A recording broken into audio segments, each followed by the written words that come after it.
This is episode 360 of Milwaukee's Tailgate Brewers podcast, part of the MKE Tailgate Network. I'm Steve Garshinsky, sitting in for James Langer this week. And with me are Ryan and Paul. Are you guys coping with the Willy Adames news that we just got? I mean, I knew this was going to happen like a zillion months ago, like a year ago, more than that. When we first acquired Willy Adames, I knew this would happen. So I've been at peace with it for a long time personally, and had already mentally moved on from Willy. Though we'll miss him. He was great, but this is the team that we have. This is the team that we cheer for. They don't keep Willies around. So that's it. Yeah, it's not a surprise. So we will get into that shortly. But it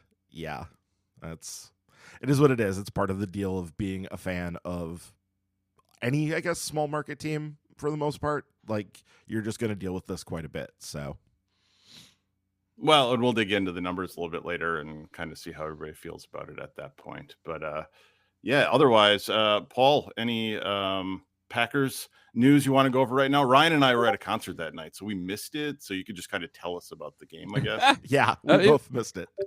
It was a good game. The Packers were there until the very end. They actually lost, I think, because they got out-coached, which does not happen very often. And it was mostly a bit because Dan Campbell is a risk-preferring fourth down operator. And I think he even went for it on fourth once when he maybe shouldn't have, when it was a closer call. But Lions went for it 5 times on fourth down, made 4 of them, and scored on a whole bunch of those drives and ran out the clock. The Packers had a bunch of similar opportunities, basically didn't go for it at all. I think they maybe went once or were like 0 for 1. And that was kind of the difference in the game because the Packers moved the ball fine. They ran the ball. If you look at the stat sheet, it won't look like they ran the ball that effectively, but they really did generate positive outcomes most of the time. Passing game was on. Lions were very smart, picked on their bad players on defense. Quay Walker got eaten alive with in-breakers behind him, and Eric Stokes got eaten alive with just everything. By the way, great Eric Stokes stat that was dug up by one of the APC guys. He doesn't have a pass broken up in like the last 3 years, which usually like something just hits your helmet randomly every once in a while and you get one. It's almost impossible to do. He should be not on the team anymore. He's very bad. So we should find another term instead of great stat. Yes. It is an instructive stat. Instructive stat. There we Incredible stat. Oh, Eric Stokes. It seems like we always get those guys in our defensive backfield, right? Yeah, although like if we were healthy, he should be pushed off the team, but they still play him above like Corey Ballantyne, who isn't a great corner, but stands in the right place most of the time and is definitely better than Eric Stokes is. So this is them they do this to themselves with first round picks and highly athletic guys. Don't give up on him quick enough. This is one you should cut bait on. He is terrible. Okay. Well, for more of that, you can listen to Reporting is Eligible every week. Also, for those who aren't patrons yet, you can become one at patreon.com/MKE Tailgate. $2 a month guarantees you get your questions answered both on this podcast and on Reporting is Eligible. Well, $5 gets you that question priority plus some additional exclusive content, including the Minor League Extra with Ryan and Spencer and the Reporting as Eligible mini pods. And Ryan, what's the schedule for the next Minor League Extra? I was trying something to get a guest on, and that kind of fell through. The scheduling of it is just not going to work. So Spencer and I are going to do, coming up here in the coming weeks, I'm not sure exactly when, but we're going to do the draft that James and I did last year, which is drafting 2028 Brewers. So that was kind of fun last year. When we did that, we drafted 2027 opening day Brewers.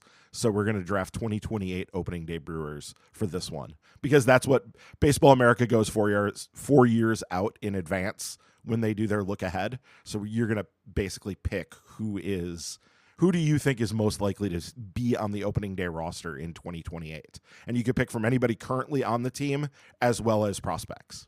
So, yeah. Nice. Cool. So subscribe for that. And remember, you still get all of Paul's previews for the remainder of the Packers season, which is definitely worth your time. The winter meetings are underway in Dallas, and the hot stove is cooking with a number of big names agreeing to terms with teams. It's all happening much earlier than the past few off seasons, which I don't know. Is that the biggest surprise for everybody? How quickly guys are signing? Yeah, and the amount of money is what is shocking me. I thought it was going to be a pretty low spending off season because so many teams were kind of in flux with their TV money, and the amount of money that is being thrown around right now is genuinely surprising me. So I guess Gary I just have to Sanchez, adjust. man, get your bag. Yeah. Yep. Definitely. On Saturday, Willy Adames joined that group when he agreed to a 7-year, $182 million contract with the San Francisco Giants. Buster Posey putting his mark on the team. He was likely leaving Milwaukee for a big payday, and this makes it official, and it locks the Brewers into a compensation pick somewhere in the early 30s in this summer's draft. So how big of a loss is it for the 2025 Brewers, both on the field and off of it, Ryan? Yeah, it's a pretty big deal because Willie was such a important source of power for the team last year. But there's plenty of negative indicators on it that, like, his defense wasn't good last year. Basically, any way you look at it, his defense was bad. Now, it probably can bounce back somewhat next year, and I think we probably should expect a bounce back, at least in the short term, for him defensively. But replacing his defense actually isn't really the hard part. The hard part is replacing that power, because they're going to have to try to get some sort of pop from somebody who can probably play third base is more likely, because I think we're all pretty well settled on the idea that Joey Ortiz is moving to short, right? Like that seems basically a fait accompli. Like it doesn't quite have to be, but that seems like third base seems like the area. And I just am not sure where you're going to get that power from at third base on the open market. I don't know. It seems more likely a trade, but then the question becomes, like, what are you trading besides Devin Williams? And maybe the answer is it's Devin Williams, but trying to find that perfect fit is going to be a little bit difficult. So in the short term, the biggest thing that they have to replace from Willie is just the dingers. So that's like the biggest priority there. It's a big deal for next year in particular. And we've talked a lot. Willie long-term is probably not the greatest investment. When the defense suddenly takes a step back, that's not a good sign. And the bat doesn't play as well off of short at all. But for next year, like the Brewers had like let's count Churio now because he's good. 3 good offensive players, plus a month of Yelich. So whatever that is. Willie's one of them. And if they don't have him in the lineup, which they won't, he's gone, like the offense looks quite a bit worse next year. It looks much easier to navigate. And this is compounded by like Contreras is very, very good, but he's very good for a catcher, like you still need to get offense from your catcher, but you're not getting pop from like the major pop positions, and getting them from your shortstop and your catcher in the first place is already kind of not ideal. They actually do need to do, I think, some affirmative work to get their offense up to a contendable level without him. It could be a little rough if they don't do anything, even spaghetti throwing, that might improve the offense there. Yeah, I mean, have you factored in Yelich's return to the lineup plus I a always full factor year in of Yelich's Churio? month in the lineup that he will spend. Month. And yeah, like we've seen good Yelich for the past couple of years when he's managed to actually be on the field. When he is on the field next season, that is not always going to be on the table. Like at some point, he's also going to be bad when he's on the field because he has a bad back and he's getting old. So you can't count on him being there at all. And B, when he is there, you actually can't count on him being an all-star or even Florida all-star Yelich going forward either. Yeah, it'll be interesting to kind of see how that all shakes out. I mean, they're still relatively young, so there's hopefully some areas that guys can take a step forward. I don't know. Ryan, what do you think of Joey Ortiz's offense going forward as he becomes more of a full-time major league player? I mean, last year was really his first year where he was playing there for a full season. Yeah, so he was dealing with some stuff last year at various points. His offense was very, very good early on, and then in the second half just sort of not flatlined, but very much came back to earth. So I think there is potential for some offensive growth there. He only hit 11 home runs last year, and I think that could go up. He could be a better player. He was basically a league average hitter last year. His OPS plus was 101, hit 239, 329. 398. I think there's room for some growth there, but I don't think you want to count on it being growth that could replace Willy Adames. Like that's, I guess theoretically it could happen, but I don't think you plan on anything like that. And the power, he does not have the power to hit 30 home runs. Like Adames hit 32 home runs last year, and that is the big thing that they've got to try to figure out somehow, is how to replace that power. So we have a question coming up a little bit later about that, because there's been some speculation out there about who potentially Devin Williams could be traded for. And there's a guy that, you know, this could potentially be a fit, but you have to wonder if the Phillies would do it. So we'll see. Yeah. So we do have a question from Ian Pomplin. He asked, can we have an in memoriam for Willy Adames? So Ryan, you can edit in the 10 seconds of Sarah McLachlan right here. And we're back. Lucroy Suitcase asks, what are your thoughts on the Willy contract for the Giants? Good deal, overpay. Paul? It's an overpay. Like it really is an overpay, and good on Willy for getting paid. And you know, every analysis of the Willy deal that I've seen so far has basically been, it is technically an overpay. However, he does bring intangibles, like legit. He's a good clubhouse guy and a leader, and that is worth something. Like those things do actually matter. So that's fine.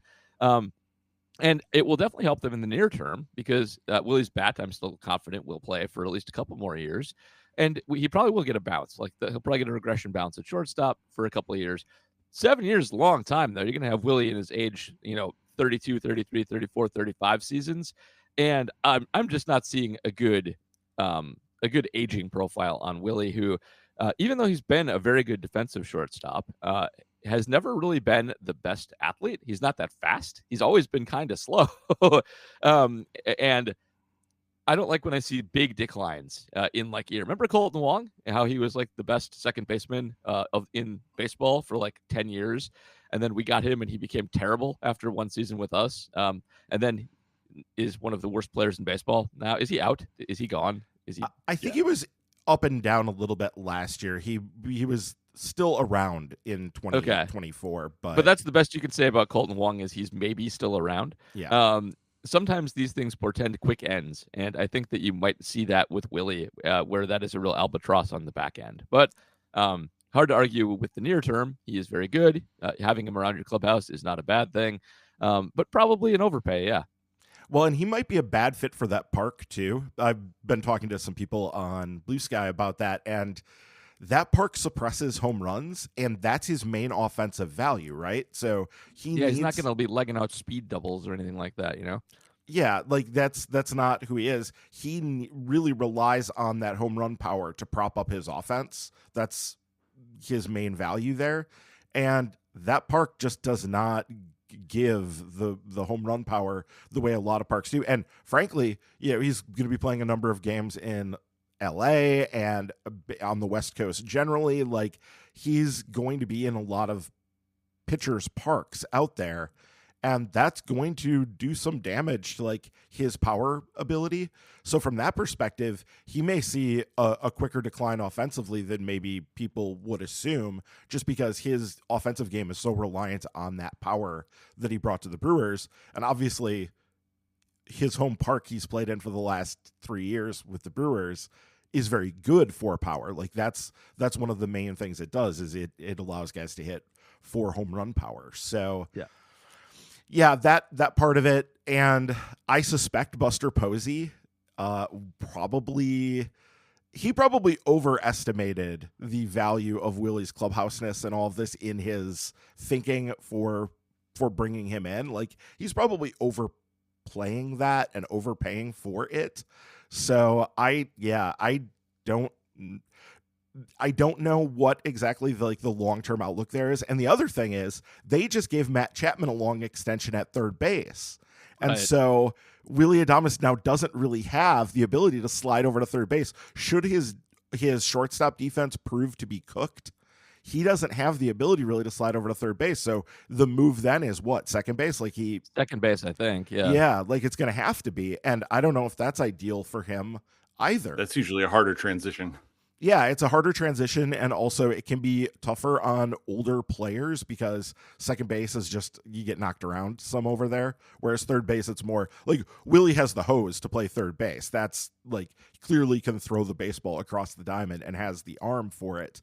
And I think that's where you would prefer, but that's not an option now that Matt Chapman has, locked into 150 million over, what is it, 5 or 6 years to play third base for them. So they're kind of getting locked in on that left side, and it doesn't leave a lot of options for Willie to move around over there. So there's that to kind of look at too. It's not a great situation for them. And I guess, what is this? This is basically, the Giants were sick and tired of finishing second on big name free agents. So Buster went out and got his guy. Like, that was basically what this was to say, hey, we're capable of going out and spending big money on a big name free agent.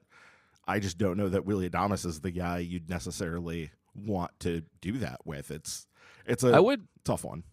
I would like to know, when we never will, but I'd like to know what the second high bid for him was, because I actually think the money's okay for Willie, generally on a year-to-year basis there, but 7 seems like a lot. Like, yeah, I thought he'd get like a 4 or 5 year deal, and good on his agent for getting him 7, because that's probably the last contract that Willie's getting, I'm guessing.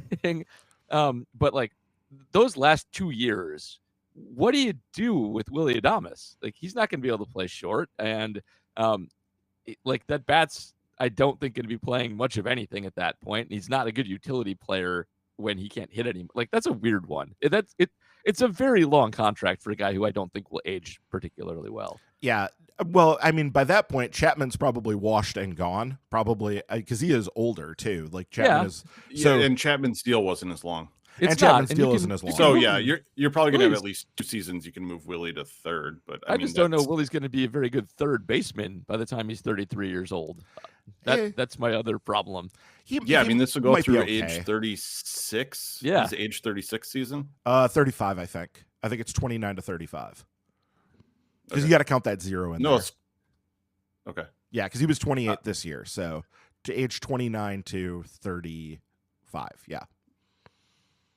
So yeah, actually, on Fangraphs, Michael Bauman's got a write up on it, and he was kind of, I don't know, middling about it. He didn't think it was too much of an overpay, and I mean, he kind of complimented the fact that Willie doesn't have like one outstanding skill that he relies on that he would lose. It's a lot of very, good skills across the board. So I think that's what the Giants have to hope holds, and maybe his old man skills at the plate continue to develop where he's just a hard out. But I don't know. Willie's got a lot of swing and miss, so I think that's going to be tough. I was going to say, he struck out 173 times last year. Like, yeah, there's a lot of swing and miss there, and it's not really across the board. Offensively, it's not really an across the board skill set. It's he's patient, so he does have that. But I think he was talking about his skills overall. So we add an offense and defense. He's not just reliant on one thing. Yeah, that part of it is which true. Is what you have. Yeah. So we'll see how it goes. Yep. I'm happy that Willie gets to leave here more of a legend than someone everybody's ready to see right off because we're sick of his contract on the books. True. So congratulations, Willie. Good luck in San Francisco. In other 2024 Brewers news, Frankie Montas signed a 2-year, $34 million deal with the Mets. Considering the David Stearns of it all, we probably should have seen this one coming, right, Paul? Yes. So the only reason I think it's actually a little bit surprising that Montes ended up with the Mets for so much money is that the Brewers they specialize in getting guys like Frankie Montes when they're not getting their true market value after having been fixed by the Brewers. And I feel like David Stearns should kind of know the lesson of you might not be able to replicate what the Brewers did with pitchers, and is paying much more to Frankie Montes than I expected him to get. Now, I like that he throws hard, and I like that he did okay, but he didn't even do that well for us. So it was predictable, and that he's familiar to people who worked in our organization. But that seems like a weird overpay for him. So I was kind of surprised by it. Yeah, I mean, the way that this is going now, and people have written on this, and I'm sorry I can't cite exactly who's been talking about this, but kind of it's been the talk of the offseason that everybody now is like willing to pay pitchers based on just like a short glimpse at stuff and seeing that stuff profile work. Pitchers are getting paid based on that as opposed to getting paid based on production, because as you pointed out, Montas was no great shakes for the Brewers. He was fine with them down the stretch in terms of run prevention and everything.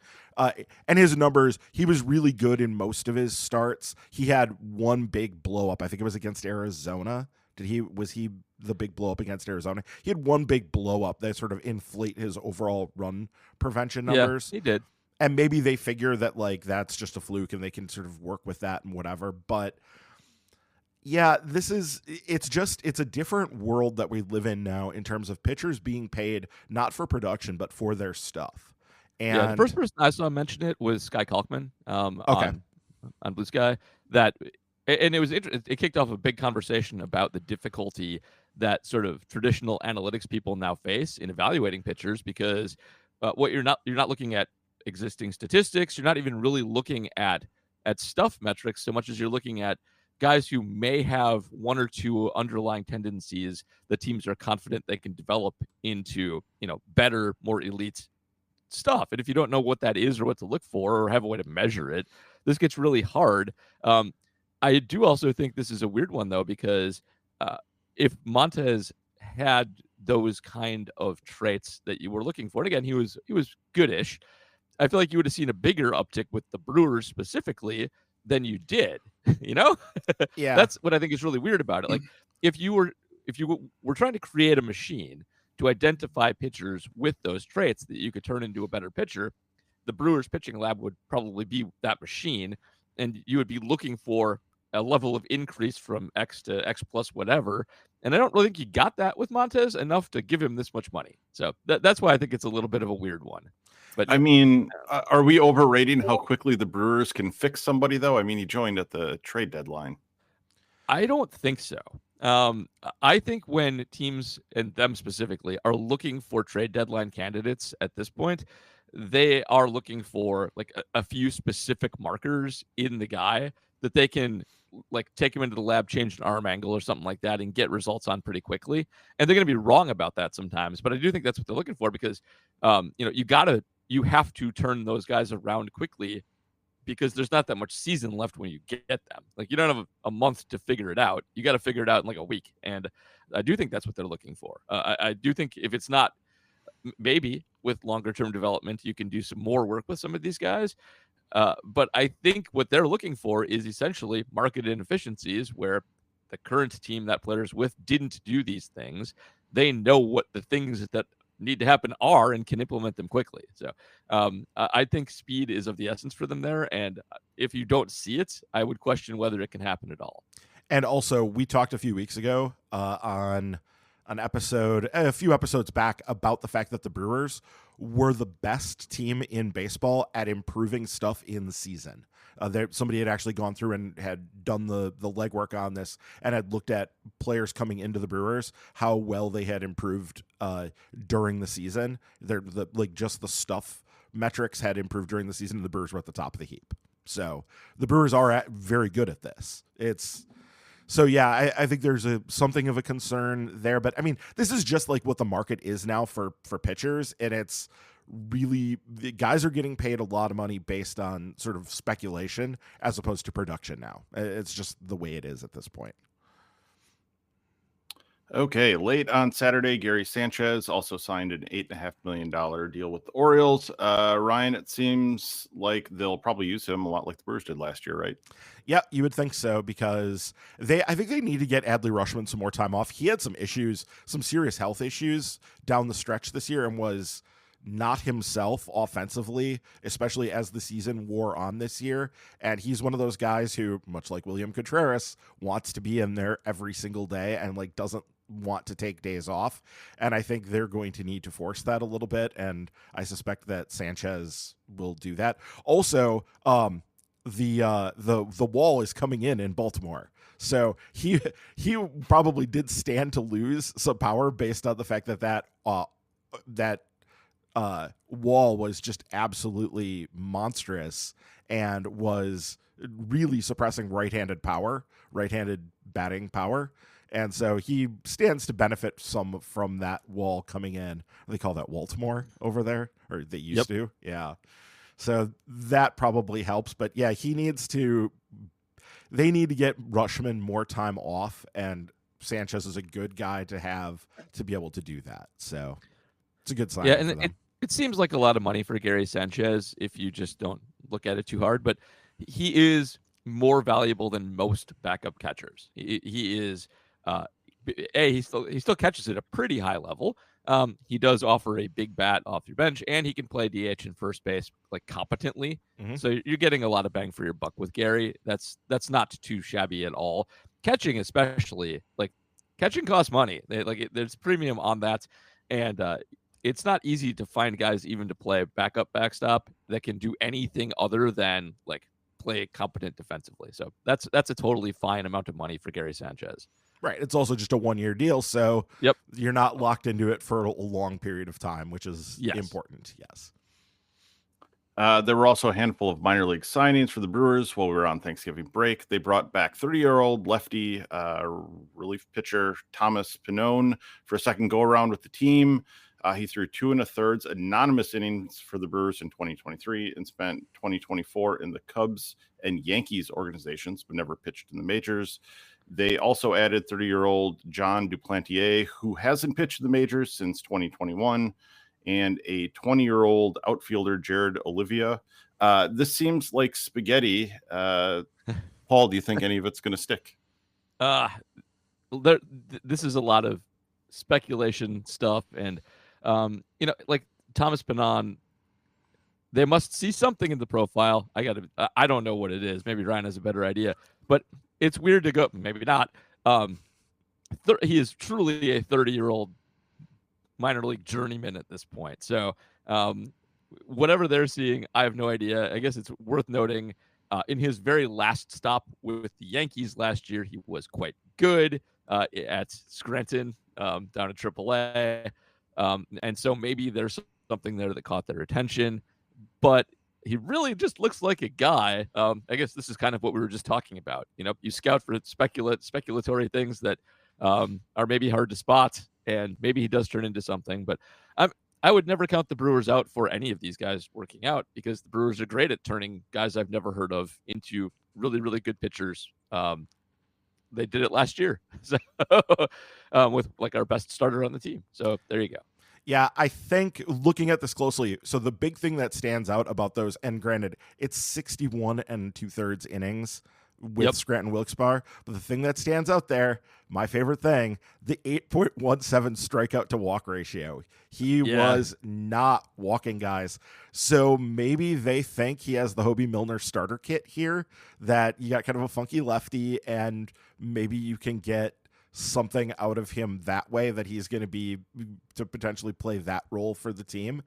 So that could be a thing. Like, he's always had, you kind of look throughout his history here, and the strikeout to walk ratios, it dipped a little bit with the Cubs, but even there it was like 2.72 strikeouts to walks, but most of the time it's over 3, and there are years where he's spiking, like there's another 8.75 in here.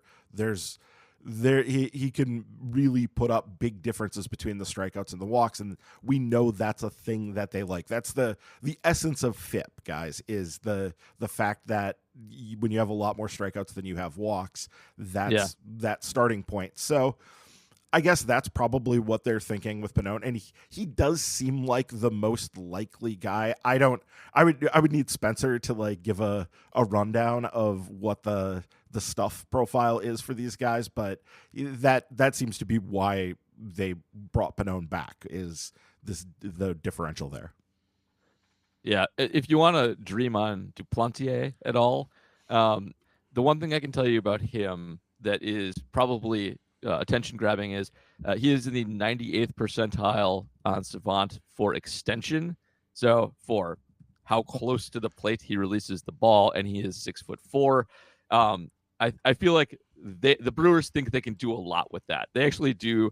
If you go up and down the the lineup for them. They actually have a lot of like top 75% and above extension guys. Hader, obviously, like the big one that they had super success with. But you can do a lot with that. It does help and elevate things. And like he doesn't have his fastball velocity is not very good, but if they can add, a few ticks to it plus extension, that starts to work better pretty quickly. So maybe something there, but who knows? Yeah, and I'm looking at the movement profile, and granted, this is old stuff because it is old. Yeah, it's 2021, Yeah. but I'm over there too. They have this new thing showing the induced break, and it looks like his induced break is pretty good. He is getting a lot of wiggle on his pitches, or was at least in 2021, and maybe that's something that they're working on here too. Is they're seeing a guy who can really the ball moves for him. So I think that's also a thing that they're looking at on this. Anything about Jared Oliva strike you? He was the one that just kind of seemed like very meh. Yeah, I can't find anything to be interested about. It's look through the offensive profile just doesn't seem to be that good.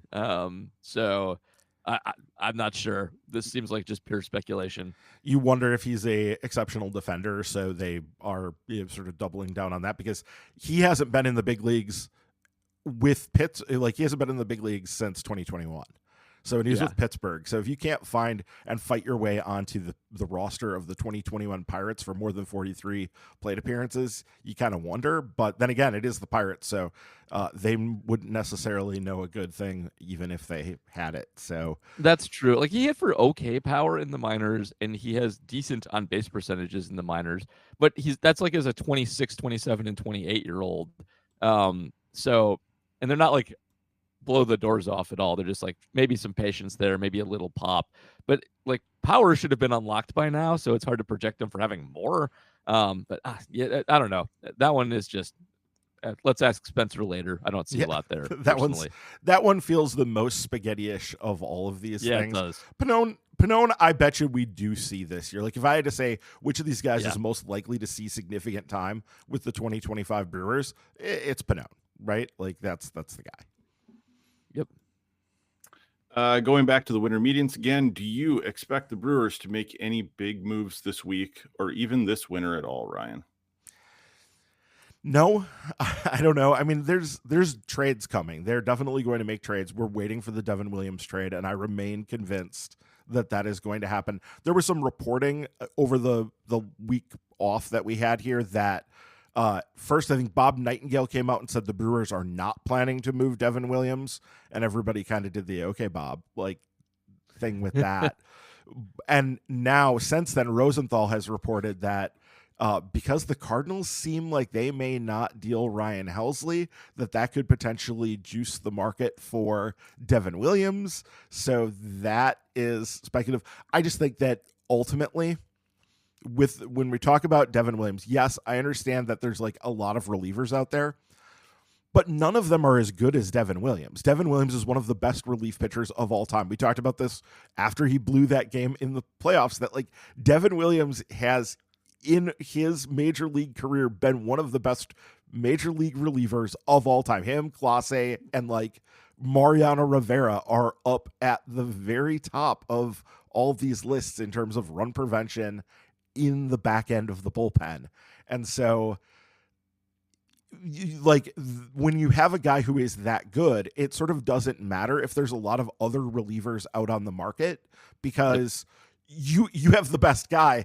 People are going to want the best guy. Like there's automatically a market built in for that. It sort of doesn't matter that, you could, there's, Tanner Scott is fine. And he's a perfectly cromulent big league reliever who can pitch in high leverage, but he ain't Devin Williams. So I still just think that they're going to make that move and they're going to get a reasonable return for him. We just kind of don't know what and when that's going to happen. Okay, we got some Patreon questions. Adam Post, it seems like at least a few teams are open to trading away their third baseman.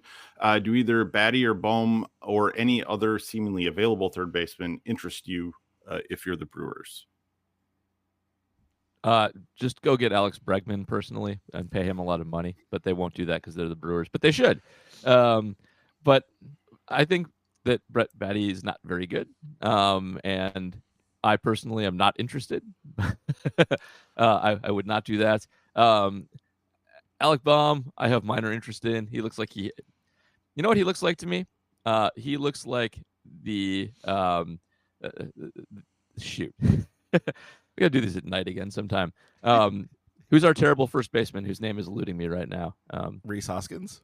Reese Hoskins. Thank you. I was going to say which one through the years, Paul? Yeah. His numbers look Reese Hoskins-y to me. He's a little younger, so this will be his age 28th season. But I don't know. He'd be fine as a stopgap, but that's not going to do enough to replace Adames. So this is one where I really think spending money for a good player would be worth it. I know they won't, but anybody like this that you asked me about is going to be a disappointment. I don't want either of those guys. That is just papering over a giant hole in your drywall. Don't do that.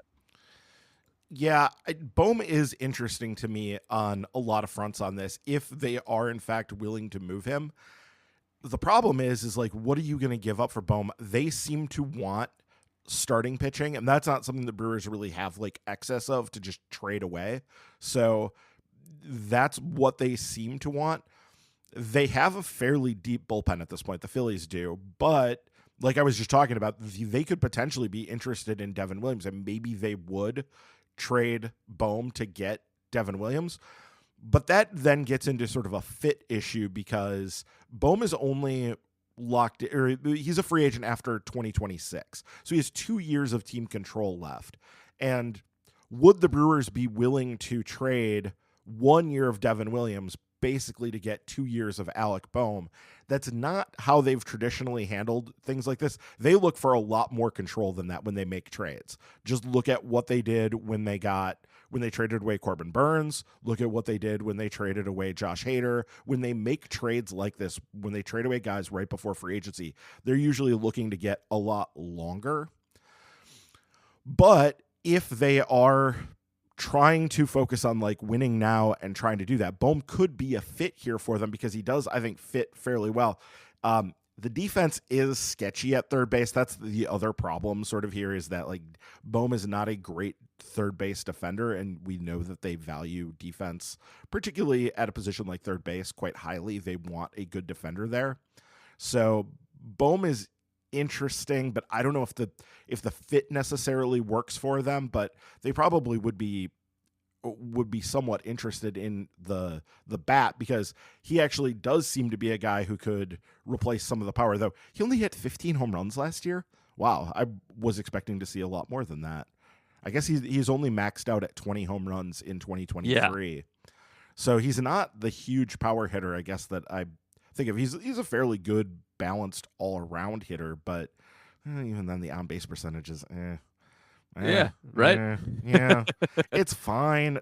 Yeah, it's not a great perfect fit, and I think I go back to the point I was just making about the time value of all of this, that they probably don't trade Devin Williams to get a guy that they only have 2 years of control.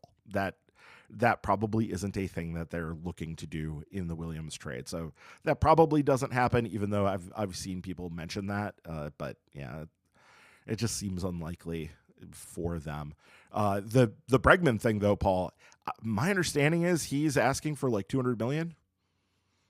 He's asking for too much. Yes, yeah, that's correct. He's asking for a lot of money, and the way the market is going right now, like I wouldn't necessarily think that he couldn't get more than what I was expecting that he would get. So, and that's going to start in like his age 31 season. Yeah, he's also not young. That's the thing. He's not young. He actually had an extension with the Astros. So I think the Astros kind of got most of his good years out of him and are getting out at the right time, which seems like a good reason for them to not bring him back. But I think that a lot of people are expecting him to just return, because it's one of those weird ones where people are like, well, I just can't see him on any other team. He seems like an Astro. He seems so central to what they've done in that amazing run that they've been on over the past decade. So, Yeah, we'll see. Michael Parr asks, being the time of joy, which Brewers player is going to take a proverbial quantum leap this year? Could it possibly be someone that nobody is counting on, such as an Oliver Dunn? Paul, you're an Oliver Dunn believer, right? No, it's not going to be Oliver Dunn. I'm really not sure on this one because I feel like they're coming off a season when they kind of got a lot of those from people. Like, I would be much more worried about Bryce Terang never putting up the amount of offensive value he put up last year ever again. Like, much more worried about that. If you want to dream on anybody, it's probably Frelick, who does have good bat control, as we've famously pointed out millions of times. He had a 1% exit velocity, but probably does have the ability to hit for quite a bit more power than that. And with a change of approach, maybe can actually have a decent offensive profile. If you want to look at anybody who might have a breakout, it's probably that guy. But I don't think Blake Perkins has an offensive breakout in him. Ortiz maybe does, but he, again, the first half of last year kind of, I think, was what that looks like. And I'm not sure you're going to get that consistently for his career. And like Garrett Mitchell, whenever he's on the field, has already broken out. He just has to stay on the field. So I'm not sure where that's going to come from, other than like one of the super young guys. But I don't trust Tyler Black for that kind of thing. And unless there's somebody that is going to basically be a rookie debuting, I would be much more worried about guys regressing to lesser performance than jumping up and having a higher performance. Yep. I think both, you mentioned Terang, echo everything you said there about that there's serious regression potential there. Not for sure, but he might be able to sustain some of that, or, Didn't it already happen in the second half? We already saw quite a bit of regression in the second half. Yes. Yep. To, a point that's much more reasonable. He was, what did he end up at, about 98 like 88 for OPS plus? I'm just guessing off the top of my head. 85. Yeah, they have 85 on Baseball Reference. 85. Yeah, that kind of seems like maybe he can get to 90 for a full season, but I sort of like that seems like the very ceiling of what he could do for a full season is like somewhere around 90. And Mitchell, I think, is a huge regression candidate too. There was a very good piece over on Brewer Fanatic about him missing bats from, I should say Jake McKibben wrote it, about him having trouble with high fastballs. And that is a true problem. And teams haven't yet started to pound him with high fastballs the way that they, I think, are going to. And we saw this very much with Castanheira. And where once teams figured out that that's how you get this guy out, that's when he really started to struggle and there started to be real problems there. So I think that, I think he's a much more of a regression candidate than he is an upside candidate. So the guy that does have some potential if he makes the kind of changes we talked about. We talked about this in past episodes, like Paul said. We've talked about this ad nauseum. It's Sal Frelick. If he trades some contact for power, there is some potential there for a jump forward. But we have to see it before we would believe it. It is kind of looming large in our imaginations right now that it's possible, because literally the last time we saw him hit a baseball, he hit the hardest baseball, I think, of his big league career. Yep. To go up 2-0 in Game 3 of the. Oh God, that's depressing. Yep. Yeah, it is. Also, if anybody's thinking Eric Haas, he's like 32, so no. Oh yeah, no. Yeah, it's probably going to have to come from outside. I know Spencer and Jack do like there's some power and some pop and defensive ability in Oliver Dunn. So I think he could potentially be decent, but I would never imagine him being like a true breakout guy. That seems a bridge too far, but maybe being decent is sort of his ceiling. So this will also be his age 27 season. So again, not a spring chicken, Oliver. Right, but this is also kind of around the time when guys tend to peak, is in the 25, 26, 27 area. Yeah, So I maybe agree. That maybe is when they tend to peak. he puts up a good like 3 months, and you get to ride that good 3 months or 2 months or 6 weeks, whatever. Maybe you get a good run out of him, and you can get that. And then the trick is to cash out before the bottom completely falls out, to not spend the next 2 months hoping that he recaptures that form. That seems like the game that you're going to end up playing if Oliver Dunn ends up being good at some point, is you're trying to get out before the bottom falls out. Let's just settle on Joey Ortiz, who's entering his age 26 season and maybe has the skills to do it. Sure. That's who I'm Totally going to go fine. with. Okay. It's Joey Ortiz. All of that, and that's the answer right there. So all you had to do was fast forward 2 minutes. Okay, Tricky Henderson with more of a comment than a question. Sal Frelick, who I view as an outfield Hamlet, perpetually on the verge of some handsome tragedy, could be the NL Stephen Kwan next year, taking some offensively bizarre Terang-ish leaps forward and being like an all-star or something. I don't know. No idea. No idea. Did I ask a question? That's the question. Peace and happy winter skull soliloquies to all. Ryan, did you brush up on your Shakespeare, your Hamlet? Yeah.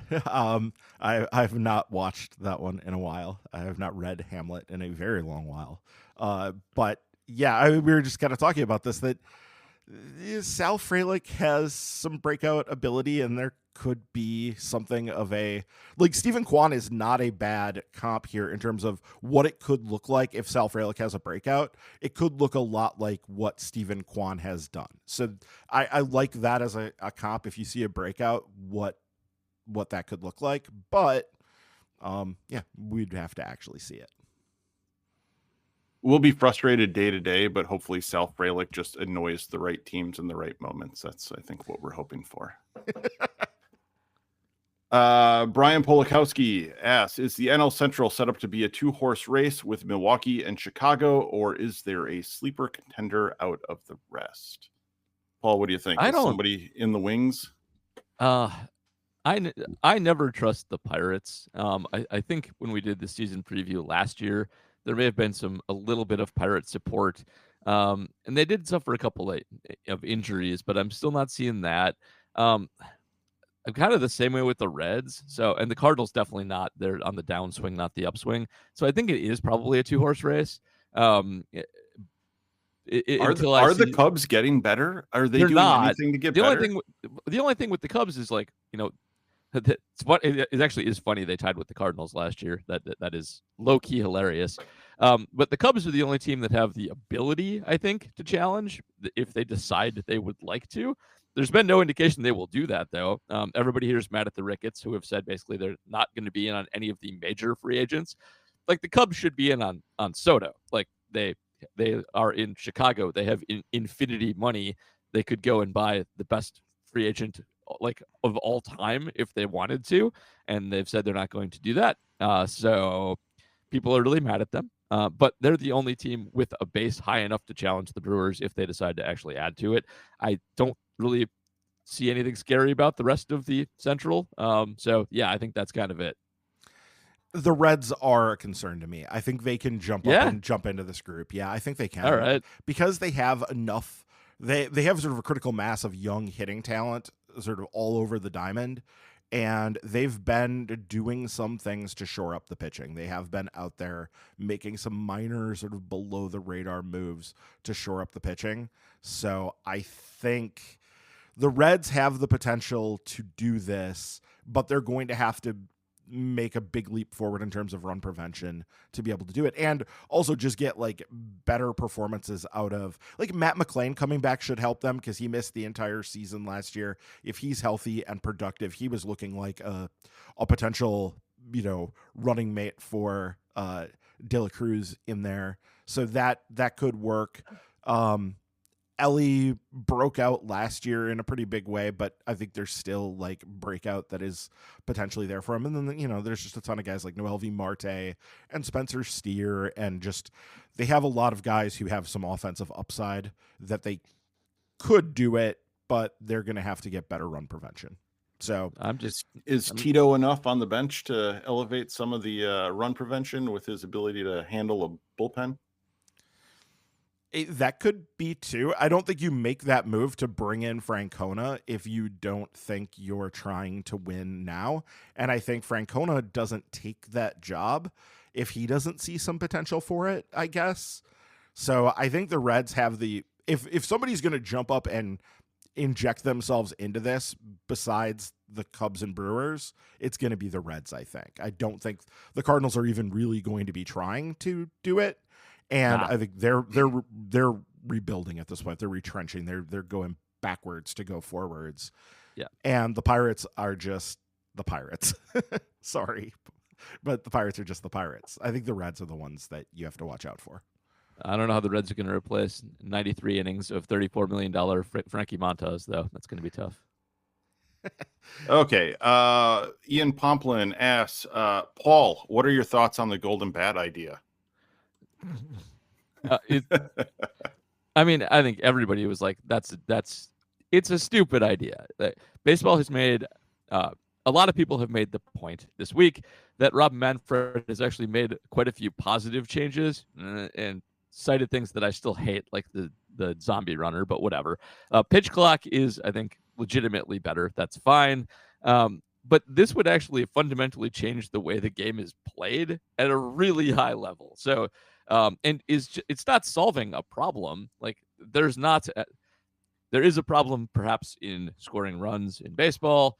But I feel like that is very much a pitcher's side problem, not a hitter's side problem. And this would wreak havoc on things like record books. I don't know. This is a dumb idea. And I suspect it will get scrapped. I think everybody's going to yell too loud about this one. But I hate it a lot. If it actually ends up going forward, I will hate it more publicly. But it's dumb. Don't do that.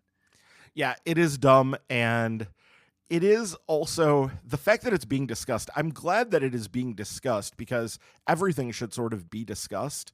But this is one of those that you can pretty quickly throw in the scrap bucket. And it sounds like actually Manfred very much hates this idea too. He was just reporting to people that it was discussed at the owners' meetings, that there were some people who were for it at the owners' meetings. But if you go back and look, Manfred was asked about this years ago and basically crapped all over the idea. And when they brought it up again, this came up on Effectively Wild, the last Effectively Wild. They were basically Manfred came out and said, "No, I think this would be a very bad idea." So it doesn't have his support. And he also said, "Don't worry about it because this would, for anything like this to happen, would have to go through years of discussion and then testing in the minor leagues and all of those sorts of things." So this is a big nothing. It's not going to happen. Don't worry about it. But yes, it's extremely dumb and it would mess up a lot of things. And no, we don't need to have this happen. Yeah, I mean, you'd lose like a Sal Frelick postseason home run if you had this rule. You'd lose a lot. But you would. I'm just saying, like, you get those guys who you're not expecting, and all of a sudden, become legends because they pop a postseason home run, and you would eliminate that because those guys would get substituted for a better batter. Yeah. It would just fundamentally change the game. I mean, I think the shifting, like limiting shifting, is probably as far as policing the game as I can tolerate. I don't love it, but like I'll accept it. Where now if you start changing you can just change the batting order in the game. Now you're totally making up a new game. Yes, I agree. I would actually I would change the field dimensions before I changed the rule about everybody having to bat. Like this seems very extreme to me versus any other change you can make. Yeah, like changing it to 95 degrees instead of a 90-degree angle. Like that. That has been discussed on Effectively Wild as a thing. And like, I don't think that's ever going to happen either, but that has more appeal to me than something like this that really does, because the idea of having 27 outs, 9 batters, so everybody goes, if in a perfect game, every batter comes up 3 times. That like there's certain things about baseball, like mathematically, that just work that way. and you don't want to mess with them. And like the zombie runner is messing with stuff already quite a bit. Like that's already a huge problem. And I understand why they're doing it, but Americans just need to get over ties. Like you just, it's fine. Let the games end after 10 innings and a tie. It's fine. There were ties in baseball for like 100 years. Seriously, it's fine. It won't be the end of sport as we know it. It would be just fine. But whatever. Yeah, most of the stuff that Manfred, like the pitch clock thing has been a fundamental change that is awesome. So that has been really, really good. Some of the other stuff is fine-ish, but yeah, whatever. Okay, Morgoth 10, hypothetical for you. I'm not advocating for this, but sometimes I wonder, would baseball be more fun if we didn't have advanced analytics, sabermetrics, etc.? To be clear, not that the play would be better or worse, but more fun as a viewer. A lot goes into this, and there's certainly no black and white answer to it. But what might the game look like if none of these things had advanced? The Brewers are never going to be good without moving to more analytics. It would completely change how the free agent market works. Who knows? But anyways, just a thought buzzing around my head. So, Paul, do you have any take on this? I think analytics in all sports across the board have kind of done this to every game. Like this isn't just a baseball problem. It is absolutely not. You can see it especially in the NBA where the whole game is now basically made out of layups, dunks, and three-pointers to a large extent. And I think that's like the main driving force of analytics is to emphasize to a large extreme like the most efficient things in every game. And often the most entertaining things aren't those. So I do think that's kind of where you get into the meat of the question. And the answer is maybe yes. It's hard. It's a hard thing to envision because it means there's like no learning about the game going on.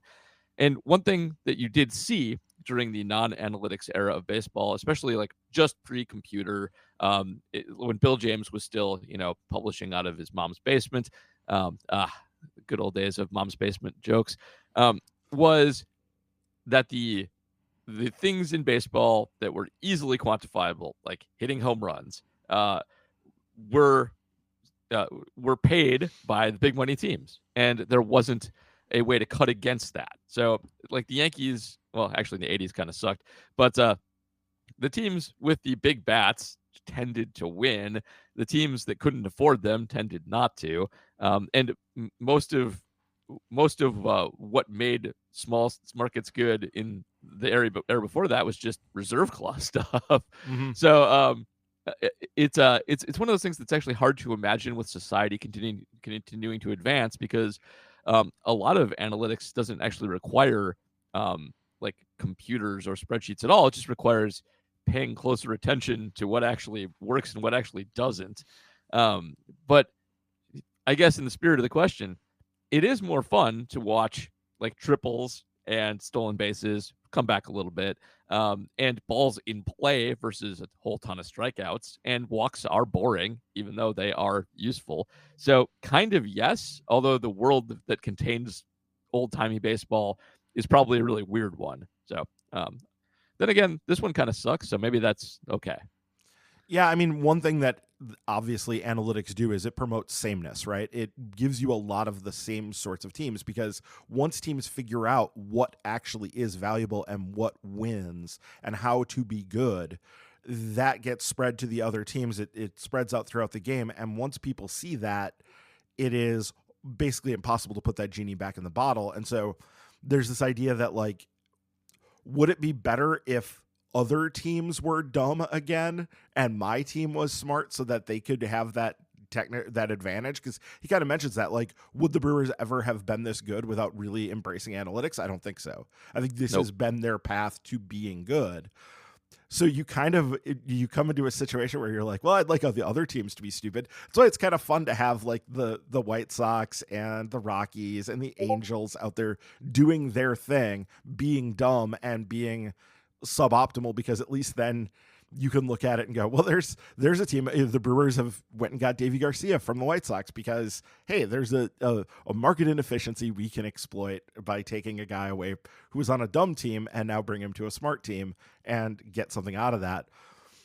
But yeah, I think the biggest problem is like all the NBA teams, my understanding is it's turned into a 3-point shooting contest. Everybody's just hucking up threes all the time. And people are getting a little sick of it. Like at first, I think in the vanguard of that, when you had the Warriors doing it, people were like, hey, this is really fun. You know, the Splash Brothers, all that stuff. But now it's like, well, now this is just all anybody does. And so because it's so the same for every team, it loses its luster. But I don't know how you put the genie back in the bottle. I don't know how you unlearn what is good and what is efficient. I think the answer, right, is that you have to kind of tweak the rules and work on ways to sort of reward the other thing. And that's why, like in football, I was surprised you didn't bring this up, Paul, because like in football, as everybody went pass, and that's been the story of like the NFL over like the last 30 years was everybody going more pass. But smart teams started cutting back against that with the Shanny offense to running more because there was just now this opportunity to be able to run more. And so we've seen more running this year and the last couple of years than we had before, right? Like running is up in the NFL at this point, right? It is for certain teams. It's not for everybody. Okay. The Shanahan stuff is really, I think the running is not the point in that offense. It is to punish you to go back to playing run defense, which, you know, it's kind of like if you took a bunch of long twos in the NBA just to get defenders in a different spot to open up other things. Okay. But yeah, a little bit. But I do think in a lot of these sports, it's sort of hard to break back to anything else.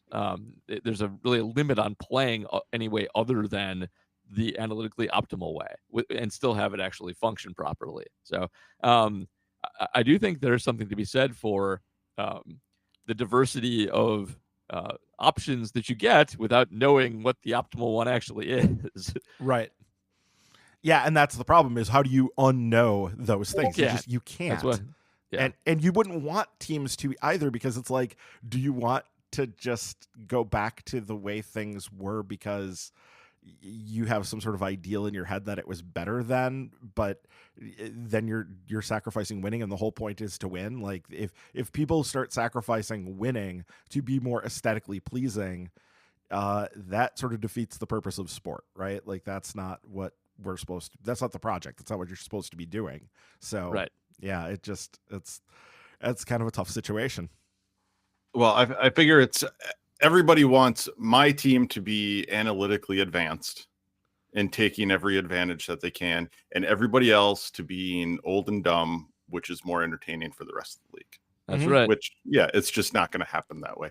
What is the football version of this, Paul? Because, I mean, are there like fewer possessions? I've noticed there have been like first halves where it's like there are 4 or 5 possessions, like offensive possessions total between two teams. The Packers play really slow. That is specific to them. They are the ones who cause that problem for themselves.